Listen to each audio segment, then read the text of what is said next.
चिंता किसी में नहीं होती। एक माँ ही है जो बच्चों के हर खुशी, हर गम और हर दर्द को जानती है।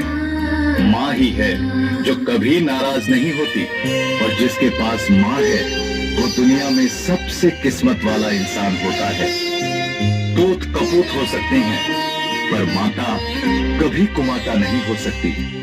माँ के संतान के प्रति इतने एहसान होते हैं, फिर भी इस कलयुग का असर देखिए। वही संतान कई बार माँ का दिल दुखाने वाली बन जाती है। एक माँ अपने 2 बच्चों को संभाल लेती है, लेकिन वही 2 बच्चे बड़े होकर अपनी एक माँ को नहीं संभाल सकते। ये कितने दुख की बात है। चांद को छूने की इच्छा करने वाले बच्चे क्यों बड़े होकर अपने माँ के पैर छूने में संकोच महसूस करते हैं? आइए देखते हैं एक नाटक, तेरी माँ मेरी माँ। इस नाटक को देखकर अगर आपकी आंखों में आंसू आ जाएं, तो कृपया उन आंसुओं को रोकिएगा नहीं। अगर जिंदगी में कभी आपने भी अपनी माँ के साथ गलत बर्ताव किया हो, तो आज उन सभी गलतियों का पश्चाताप नहीं कर लीजिएगा, जैसे इस नाटक के बच्चों ने किया।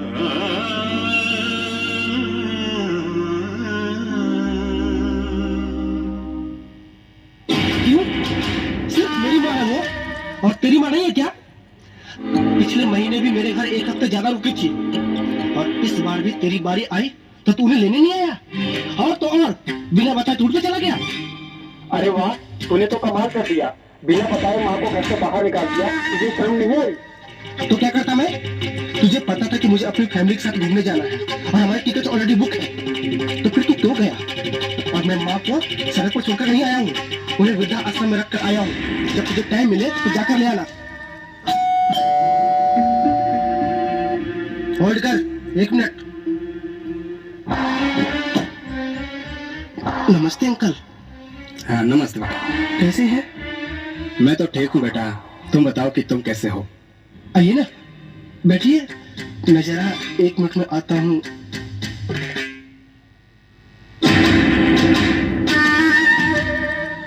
मुझे पता है तेरे लिए तेरी बीवी ज्यादा इंपॉर्टेंट है। अब माँ की सेवा क्या करेगा तू? तुझे माँ की जायदाद में पूरा हिस्सा चाहिए ना, लेकिन सेवा में कोई हिस्सा नहीं चाहिए। अब तैयार रहना, मैं तुझ पर केस करने जा रहा हूँ।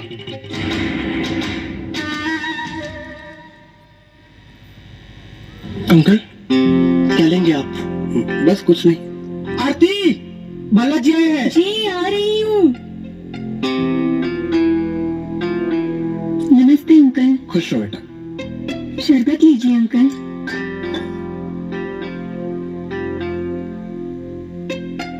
अंकल आज आप कुछ गंभीर लग रहे हैं। नहीं नहीं, इट्स ओके। मैं जानता हूँ आपकी इस गंभीरता को। आप मेरे और अजय के बारे में सोच रहे हैं ना, मगर मेरे पास दूसरा कोई चारा नहीं है। आप वकील हैं, आप समझ सकते हैं। अजय ने सारी हदें पार कर दी है। पापा के जाने के बाद हमने डिसाइड किया था कि माँ 1 महीने मेरे घर पे रहेगी और 1 महीने अजय के घर। लेकिन इस बार 15 दिन ज्यादा हो गए और वो अब तक माँ को लेने नहीं आया। निकल गया अपने यार दोस्तों के साथ घूमने फिरने। बस एक ही रट लगाया रहता है, मुझे बंटवारा कर दो, मुझे बंटवारा कर दो। मैं चाहता हूँ कि फैसला हो ही जाए। बेटा क्या तुम सही कर रहे हो? क्या बीतेगी तुम्हारी माँ पर? कभी सोचा है इसके बारे में? नहीं सोचा, मगर इसके सिवा मेरे पास कोई रास्ता भी नहीं है। अब बस केस की तैयारी कीजिए और अजय के खिलाफ एक ऐसा स्ट्रॉन्ग केस बनाइए, उसको भी याद रहे हिस्सा मांगता है साला। My foot. दौलत का बंटवारा तो कर लोगे बेटा, मगर क्या माँ का भी बंटवारा कर लोगे? मैं जीत गया। उसने जो तुम दोनों को मैं जीत गया। मम्मी मम्मी, मैं आज प्रीत भैया से खेल में जीत गया। तो आज आप मुझको अपने हाथ से खाना खिलाओगे ना, और मेरे साथ मेरा होमवर्क भी करवाओगी ना? नहीं नहीं मम्मी, खेल में तो मैं जानबूझ के आ रहा हूँ। ये छोटा है ना इसीलिए। मम्मी पहले मुझे अपने हाथ से खाना खिलाना, फिर मीत को। नहीं, पहले मुझे। मम्मी पहले मेरी है। ओहो, जिद छोड़ो, तुम दोनों मेरे हाथ से ही खाना खा लेना बस। मगर पहले दादाजी को नमस्ते करो। नमस्ते दादाजी। नमस्ते बेटा। वाह भाई वाह, बहुत प्यार है दोनों बच्चों का आपस में, और आपसे भी बहुत प्यार करते हैं। सही कहा अंकल आपने, 1 मिनट भी मेरा पीछा नहीं छोड़ते हैं। सही कहा आरती तुमने। विजय और अजय पर गए हैं दोनों। मतलब? बेटा, जब तुम और अजय छोटे थे ना, तब से मैं इस घर में आता हूँ। तुम्हारे पापा के लीगल मैटर को मैं ही हैंडल करता था। उस समय तुम दोनों का भी इन बच्चों की तरह आपस में बहुत प्यार था, और माँ के हाथ का खाना खाने के लिए और माँ के हर एक काम में हाथ बटाने के लिए आपस में बहुत जिद करते थे और कहते थे ये मेरी माँ है। अजय भी यही कहता था, ये मेरी माँ है। और फिर तुम अपने उदार दिल से अपने छोटे भाई को सब कुछ दे देते थे। ठीक है मित, तुम जीते मैं हारा। हमारी दादी भी ये कहती है कि बड़ों का दिल भी बड़ा होना चाहिए। मगर प्रीत भैया, दादी को तो हमने 2-3 दिन से देखा ही नहीं है। पापा, दादी कहाँ गई हैं? बेटा, दादी वृद्धाश्रम गई है। ये वृद्धाश्रम क्या होता है दादाजी? विजय, क्या हुआ? जवाब दो ना इन बच्चों को। बेटा, वृद्धाश्रम ओल्ड एज होम को कहते हैं, जहाँ बुढ़ापे में माँ बाप को जवान बच्चे छोड़ जाते हैं। लेकिन बच्चे ऐसा क्यों करते हैं? क्योंकि वे खुद बड़े हो जाते हैं और समझने लगते हैं कि हम अपने जिंदगी के फैसले खुद कर सकते हैं और हमारे जिंदगी में माँ बाप का दखल अंदाज नहीं चाहिए। उन्होंने अपनी जिंदगी जी ली है, अब हम अपनी जिंदगी अपने ढंग से जीना चाहते हैं। वो ये भूल जाते हैं कि उनकी जिंदगी बनाने के लिए इन माँ बाप ने अपनी जिंदगी दांव पर लगाई थी।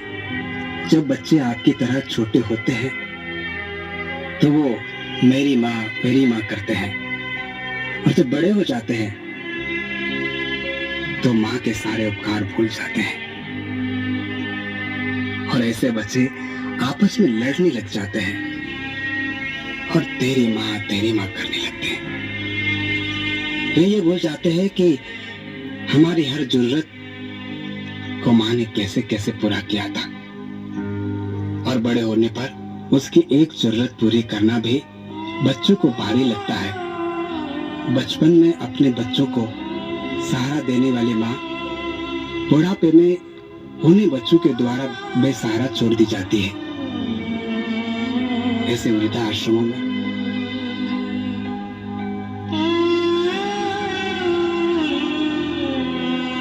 पापा, आप भी दादी को इसी वजह से वहाँ छोड़ा है?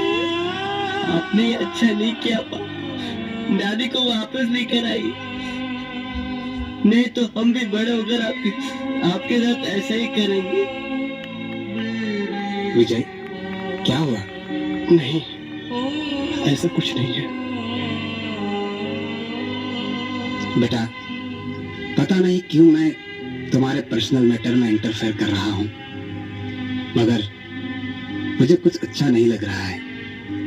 खैर, ये लो वकालतनामा, साइन कर दो इस पर। नहीं नहीं अंकल जी, हमें कोई केस नहीं करना। माँ का ध्यान रखना तो हमारा कर्तव्य है, हमारी रिस्पॉन्सिबिलिटी है। मुझे अपनी गलती का एहसास हो रहा है। विजय, हम आज ही माँ को वापस लेकर आते हैं। आरती, मुझसे बहुत बड़ी भूल हो गई। इन बच्चों को और हमें आज भी माँ की प्यार की जरूरत है। मल्ला जी, आप भी मुझे माफ कर दीजिए। आपने इस घर के हर दुख सुख में हमारा साथ दिया है, और मेरी बेवकूफी ने आज आपको भी दिल दुखाया है। I'm really sorry Malla ji, I'm really sorry। नहीं बेटा, कोई बात नहीं। कई बार जिंदगी में ऐसे मोड़ आते हैं जब बच्चे माता पिता से ही अपने को बड़ा मान बैठते हैं और उनकी बात मानना छोड़ देते हैं, उनका तिरस्कार कर देते हैं। मगर हकीकत तो ये है कि इमारत कितने भी ऊंची क्यों ना हो, उसका आधार तो इमारत की नींव ही होती है। ऐसे ही बच्चे कितने ही बड़े क्यों ना हो जाएं, उनका आधार तो माता पिता ही होते हैं। माता पिता के एहसान का बदला बच्चे कभी नहीं चुका सकते हैं। मुझे भी ये बात समझ में नहीं आती। बेटा, अगर मुझे पूज्य संत श्री आशाराम जी बापू नहीं मिले होते। आशाराम जी बापू? हाँ, वैसे अब तक मैंने माँ बाप का ख्याल रखने में कोई कमी नहीं छोड़ी, लेकिन कुछ साल पहले मन में ऐसी बात पलट रही थी कि मैं जो भी बना हूँ अपने दम पे बना हूँ। बूढ़े माँ बाप के पीछे कुछ ज्यादा समय बर्बाद हो जाता है। समझ लो, मन में एक बोझ लेकर ये सब कर रहा था। लेकिन अचानक एक दिन हमारी सोसाइटी में मातृ पितृ पूजन दिवस का आयोजन हुआ। उस दिन जैसे ही मैं अपने माता पिता के सामने बैठा तो कुछ ऐसा हुआ कि अपने बचपन की झलकें मुझे दिखाई देने लगी। मेरी तोतली भाषा सुधारने के लिए पिताजी रात दिन अपना कितना कितना समय मेरे लिए कुर्बान कर देते थे, और मैं इतना नटखट था कि कभी पैर पे मोच तो कभी कहीं। 2 बार तो पैर पे प्लास्टर भी लग चुका था। लेकिन मेरी भोली माँ मेरा दर्द देखकर रो पड़ती थी। बस कैसे भी करके कुछ ही दिन में मुझे ठीक कर देती थी। उस दिन से मेरे मन का मैल धुल गया और मुझे माता पिता की सेवा में खूब आनंद आता है। उस पूजन का कार्यक्रम का आयोजन संत आशाराम जी बापू के शिष्यों ने किया था, जिन महात्मा की प्रेरणा से मुझे मेरी भूल समझ आई। वे मेरे लिए सदा आदरणीय है। भले दुनिया में उनके लिए कोई कुछ भी बोले, और आज उन्हीं की प्रेरणा से आपने मुझे भी अपनी गलती का एहसास दिलाया।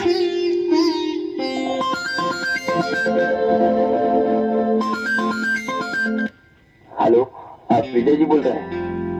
हाँ, मैं सिविल हॉस्पिटल से डॉक्टर वर्मा जी बात कर रहा हूँ। आपकी माँ बहुत सीरियस कंडीशन में है। मैं आ रहा हूँ वर्मा जी। हे भगवान, ये क्या हो गया?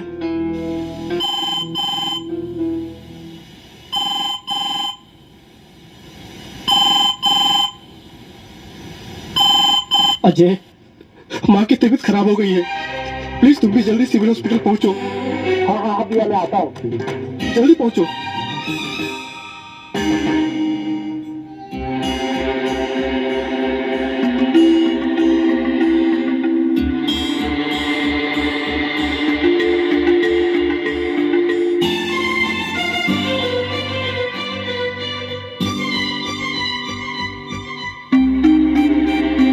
डॉक्टर साहब, मेरी माँ कैसी है? आई एम सो सॉरी, हम उन्हें नहीं बचा सके। हाई डिप्रेशन से उन्हें ब्रेन हेमरेज हो गया।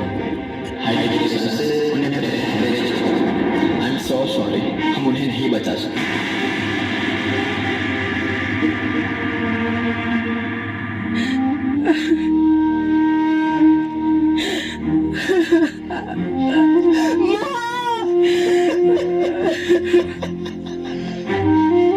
हमें माफ कर दीजिए माँ,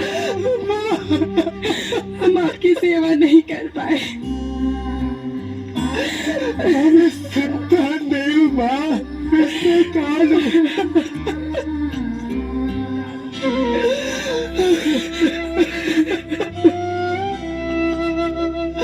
आज मेरी वजह से मेरी माँ चली गई। मुझे माफ कर दो माँ, मुझे माफ कर दो माँ, मुझे माफ कर दो, मुझे माफ कर दो माँ,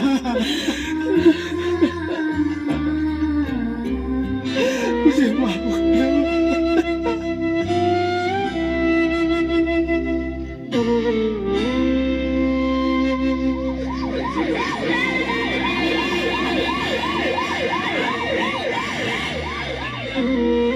बहुत देर हो चुकी थी। वो अपनी माँ को खो चुके थे।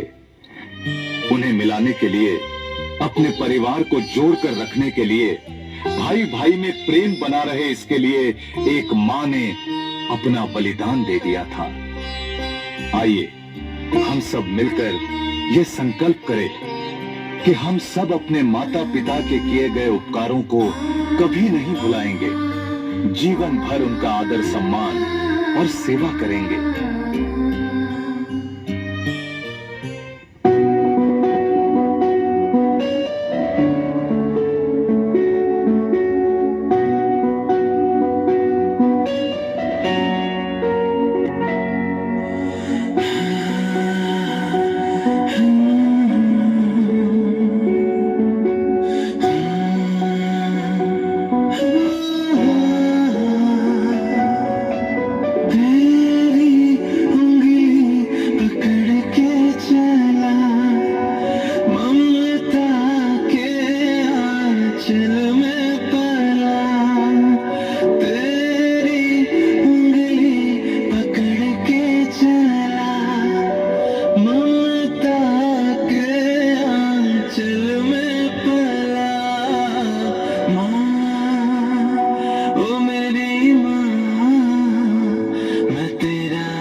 बहुत बहुत धन्यवाद।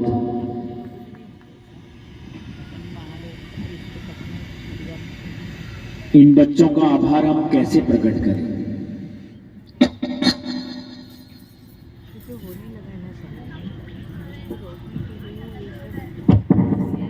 इतना मार्मिक नाट्य हम सबके सामने प्रस्तुत किया कि हमें अपने जीवन में माँ की महिमा बताई।